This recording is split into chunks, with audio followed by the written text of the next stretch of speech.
What's going on, guys? This is Brian from Advancement Hockey Advising here, and today we have another women's hockey interview here. So once again, it won't be me leading the charge here. It's going to be Charlie Goudreau, our lead women's hockey advisor here, and today she'll be interviewing Lindsay Eastwood. Now, for those of you who don't know Lindsay, basically she's been a captain of her hockey team almost all of her career, which is kind of nuts.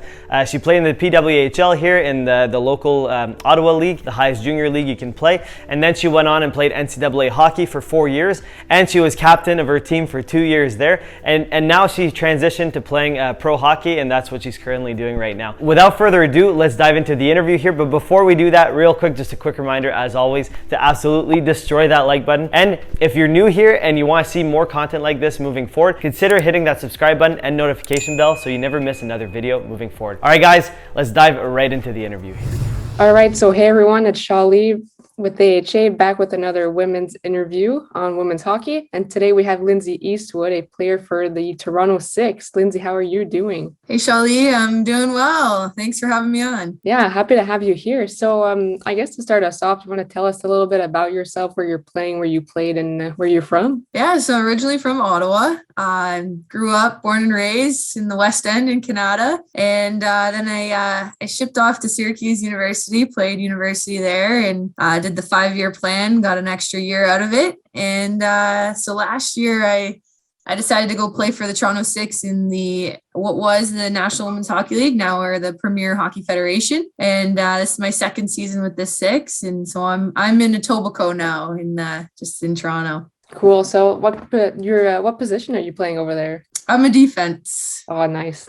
So I guess we'll talk about like your time in Syracuse. When you were playing in the PW, what made you choose Syracuse over the other schools? Yeah, I mean, Syracuse is about 3 hours from Ottawa, so it's nice and close, not too far, but yeah, I guess just far enough, but close enough. My parents, they didn't miss a game. Any chance they could come, they were there. So nice and close to home, but also I want to be, my dream job is to be a sports broadcaster. So I was looking for a solid journalism program during the recruitment process, and Syracuse has one of the best in the States. So that definitely caught my eye, the Newhouse School of Public Communications. So that was a big drawing factor. And then just the fact that it's kind of, I consider it a big school in comparison to other schools in the States. It's pretty small, like more on the medium side, but it's about 25,000 with grad students. So it's a good size for me, and I just love the school spirit. Yeah, I've heard really good things about their program over there in the journalism, and they have like really good connections too to branch you guys off after you're done. Yeah, some of the biggest names like Mike Tirico, who I'm sure we're hearing lots of during the Olympics. He's a Q's alum, and Bob Costas. The list is endless, to be honest. It's pretty cool.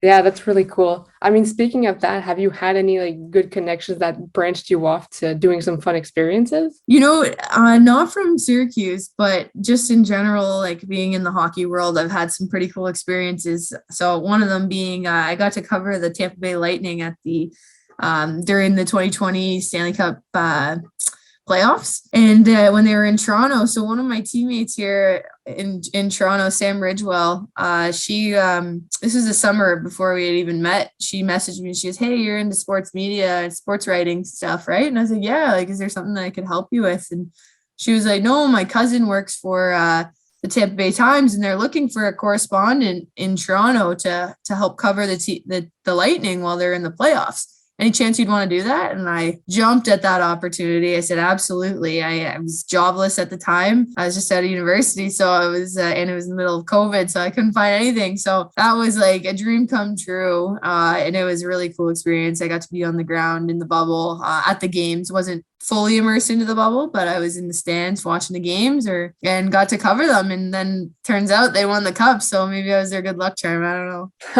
That's so funny. I mean, that's such a cool experience too. You kind of went from 0 to 100 right from the start. I'm not gonna lie, I'm a little jealous because Tampa Bay is one of my favorite teams too. So that would have been really cool to be live for that. Yeah, they converted me. I love watching them. They were really fun to watch. And like there's like players like Victor Hedman. I'm a 6-foot defenseman, so getting to watch him was pretty cool. And then like Braden Point, like I think he's underrated. Like he's so good. So they're fun to watch. I don't blame you for being a fan. And honestly, from a goalie perspective too, Vasilevsky is way above everyone else. True. I mean, let's not get carried away with the Tampa Bay. Let's just circle back to your time in Syracuse. You were also a captain while playing there. What do you think were the qualities that you had that helped you get picked by your teammates and coaches? Yeah, I think, I was a captain in Nepean before, so I'd been a captain before, and I like to think of my leadership style as like lead by example. I never want to, I like people to make their own choices, and hopefully I can just influence those. And I think that's a big part of my style of leadership. And I not necessarily, I don't like to tell people, you got to do this, do that. And sometimes you have to lay down the hammer, but in that sense, I think a lot of the time it's better for everyone when they're making their own decisions and they make the right decisions. But that's definitely it. I like to think that I'm friends with everyone on the team, friendly and good spirits and good terms with everyone. So I think that definitely, helps, and just being able to relate to everyone. I could talk to a wall. So it's that's no issue for me. And it's if it means like picking everyone up in between the periods or whatever, like getting everyone going for the game, if I have to crack a joke or just keep things light, I think that also helped. Yeah, that's really awesome too, and not take things too seriously. Probably definitely helped around in the team as well. It's awesome. So now I'd like to talk about your experience at getting drafted by the PHF, formerly known as the NWHL, right? So what's the process like when you got drafted? So I actually never got drafted. I was just a free agent and signed later on, a couple months after the draft. So I got picked up by Toronto. I wasn't sure what I wanted to do yet at the time of the draft and all that. So there's lots of different avenues for women's hockey, professional hockey right now, and so I was exploring all of that. You can go overseas. There's the PWHPA, and then obviously the PHF now. And so I wasn't sure at the time, but when I did get signed, I got on a call. I was talking with all the teams, with a few of the teams, I should say. And then eventually Digit Murphy, or Mandy Cronin, the GM at the time, she gave me a call and she said, "Hey, do you want to talk to Digit Murphy?" So I heard her out, wanted to hear what she had to say, and I'll hear everyone out and, evaluate my options there. And so I got on the phone with Digit, and she's a rather convincing woman. So it didn't take long for me to sign with the Six after speaking with her. And I think all of our values lined up, and, what her plans for the Six and what she had planned really excited me about the future of women's hockey. And so, yeah, like I said, it didn't take long for me to sign. Yeah, plus it's the only Canadian team too. So you kind of want to stay at home as well, represent a little bit of that home country too in the league. Yeah, exactly. It makes it a little bit easier to also work at the same time and stuff like that when you stay in Canada. Yeah, definitely. So I kind of like to talk about the I guess the transition between like the NWHL to the PHF. Like, why did they change the name, or like what was that about? Yeah, it's just a time we were the first professional, I guess you could say, women's league to drop women from the name. And the times are changing right now, and I think it was just an empowering moment to show that we are inclusive and we're educating ourselves, we're learning. And I think like we've heard about, I've seen tweets and stuff from previous trans players who played in the NWHL, and their how they've felt about this name change and how it's really helped them. Just like Harrison Brown, even when he explains it, he's a professional hockey player, and he can say, "I played in the PHF instead of the NWHL." Doesn't really out him as much, and just little things like that, go a long way. But just to show that we're inclusive, and that we're changing with the times.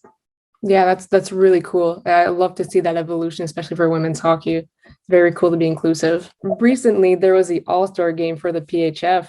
How was that experience? Like, what led you to being chosen to play there? Yeah, that was really cool. That was a lot of fun. I just got nominated, I guess, from the league. I think the coaches around the league choose who gets to go and play in that. And then there's 3 captains, and one of them is actually my team captain, Cheyenne Darkangelo, and those 3 captains do a little draft, and they pick who's on their team for the game.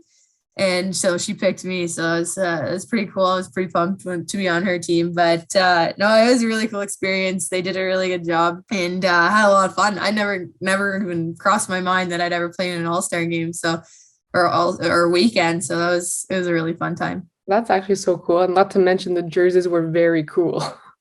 Yeah, they were pretty cool. They were pretty sweet. They did a good job with those. Cool. That's so much fun. So I guess now we'll get more on like a serious side too.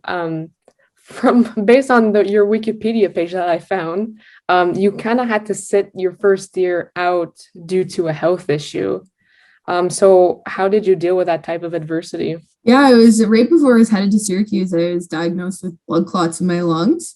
So I had to go on blood thinners, which is obviously playing contact sports on blood thinners isn't a great idea. It's pretty dangerous. So I had to take care of that. And eventually we were trying to figure out why I got these blood clots because I'm a healthy young adult. So it was really mysterious, you could say. And I guess they found that I had this condition, which is an autoimmune condition called antiphospholipid syndrome, which makes your blood clot easier. So totally wild that I had this, no idea why I have this, how long I had it, but meant that I had to stay on blood thinners for likely the rest of my life is what they told me, which meant no hockey forever. So I got medically disqualified from Syracuse. And so I had to look to a new path. And so I looked into rowing. I started rowing. I tried out for the rowing team at Syracuse. I'm 6 foot tall. They like tall and big power athletes. Yeah. And people who have already been athletes. So it was a perfect fit for me. So I was on the rowing team for a hot second there, a semester, and then went home. And then almost a year to the date, I did my annual check-in on my blood situation, and it turned out that my condition had reversed itself, and it was never supposed to. It was like less than 5%. It was like 2.5% chance that it would ever reverse itself. Still no idea why it did that. I don't ask questions. I got to go off blood thinners and got to play hockey again. So my coach at Syracuse, Paul Flanagan, was the first person I called once I got that note. So it was a pretty exciting time. But that year off, it was definitely a tough mental battle. Just trying to, all my life, like as hockey players, you play all your life and it becomes a big part of it. You're going to tournaments every weekend. You're missing school for hockey. It's all you did. All my friends are hockey players. So it was a tough mental battle to like have that taken away from me. And then I didn't really know who I was anymore. It was a big part of my identity. So I had to reestablish that, and which was crazy. It was like right around the time that I'd finally just like accepted I'm not a hockey player anymore. I'm still an athlete, but not Lindsay the hockey player anymore. And then all of a sudden I am Lindsay the hockey player again, I guess. So it was I think it was really good for me to not get caught up in like hockey's not your whole world. It's an amazing piece and it's a big part, but it's not your whole world. And I think that's important for a lot of people. Just in all aspects of life, doesn't matter what it is, that something isn't your whole world. It's just a part of it. And there's a lot more to life. But yeah, then coming back, that was I remember thinking like, I've never wanted to bag skate so bad in my life. And I was like smiling while on the line doing like a Herbie. Like it was wild. I don't feel that way anymore, but I definitely don't take being on the ice for granted. So it was a good reality check for me. Yeah, what a weird twist of things. I mean, I'm really happy that you're better today, but I do agree with the point that hockey is not everything, like, and life moves on even after you say you don't go to college after your junior year. You kind of have to find something else to pass your time. So I guess another good point would be to like always practice new sports and always try new things. Yeah, no, totally. So let's go through a typical day in the life of a pro female hockey player. Yeah, so I guess day in the life. So we practice twice, 2 to 3 times a week, depends on what's going on that week. In the evening. So unfortunately, we don't make enough money to live off of. So we all have other full-time jobs. So I call hockey my night job, and then I have my day job, my 9 to 5. So Tuesday, Thursdays we'll practice, sometimes Wednesdays, or if we don't have games, we'll practice on the weekend. And then on the weekends we play Saturday, Sunday. And so wake up, do my 9 to 5. I'm a social media manager for a marketing agency where we manage the partnership of Ford and the Toronto Maple Leafs and MLSE. So I get to they call me the Ford fanatic. I get to go to all the Leafs home games and host 150 people in the fan deck up there. So it's a pretty sweet gig that I got going on. And then I'm constantly creating content to be posted on the pages and stuff to promote our promotions and our partnerships that we have going on. And so I'll be working on stuff like I'm working from home right now, sometimes going to the office, or if we have deliveries, or if we're going to the rink now, starting again tomorrow, I'll be in and out. But so work till about 5 and then head to the rink at 5:50, have a bite to eat, head to the rink about 5:50, work out before practice at our rink. We have a gym there and our trainer's there. So do about an hour lift, and then sometimes we'll watch video in between lift and practice. And then we hit the ice for an hour and a half and go home and have a bite to eat and go to bed. It's a long day, but I mean, wow, I'm busy. Well, I guess if you love it, it's not work, right? Yeah, exactly. It doesn't feel like it. That's really cool. So I guess on those day off, you really do tend to chill. Yeah. There's not many of those, because even when I want to like chill, I have to go. Those are the days I have to go for groceries or go to appointments. So it's busy. Oh, grind never stops, eh? Exactly.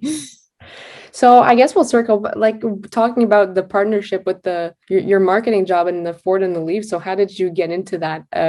What is it? The media aspect of everything, I guess, from what you studied. Yeah, so I've been trying to get my foot in the door in the sports media world for here since I graduated university.